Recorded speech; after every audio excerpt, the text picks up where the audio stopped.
ওকে, তো ফাউন্ডেশনের পার্টে যে আছে আর কি, তো ফাউন্ডেশন ফার্স্টে স্লাইডে দেখা দিবে যে বিয়ারিং ক্যাপাসিটি, সয়েল যে বিয়ারিং ক্যাপাসিটি কম ছিল এই চার্টটা দেখা দিলি, আর ওই যে একদম ফার্স্টে যে সয়েল সয়েল রিপোর্টটা, ওই রিপোর্টের একটা ছবি দেখা দিলে যে সয়েল রিপোর্ট এরকম ছিল, তার নিচে এই যে গ্রাফটা শো করালে আর কি, গ্রাফটা শো করা দেখা দিলি যে সয়েল এরকম আসছে আর কি, পাইল পাইল ইজ রিকোয়ার্ড আর কি, এটা দেখা দিলি।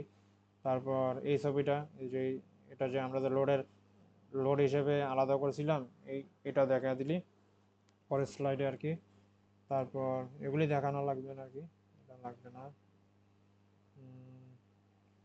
এবার স্যার, মেরাজ স্যার যেটা বলছিল একদম কোথায় যেন, যে পাইল লেআউট, এটা এটা এর পরের স্লাইডে এটা শো করালে আর কি, এটা তো লাস্টে দেখানো হয়েছিল স্যার, এটা একদম ফার্স্টে শো করালে আর কি, কপি করে জাস্ট কপি করে জাস্ট ওইখানে স্লাইডে বসায় দিলে আর কি। আর এই টেমপ্লেটটা বসানো লাগবে না আর কি, স্লাইডে যখন বসানো হবে টেমপ্লেটটা রিমুভ করে দিয়েছে কি, টেমপ্লেট না দেওয়া লাগবে না আর কি। আর এটার পরে এই যে পাইলের এই সেকশনগুলি দিলি আর কি, এটা শো করালি, তারপরে এই যে পাইলের ডিটেলস ছবিগুলি দেখা দিলি আর কি। এই যে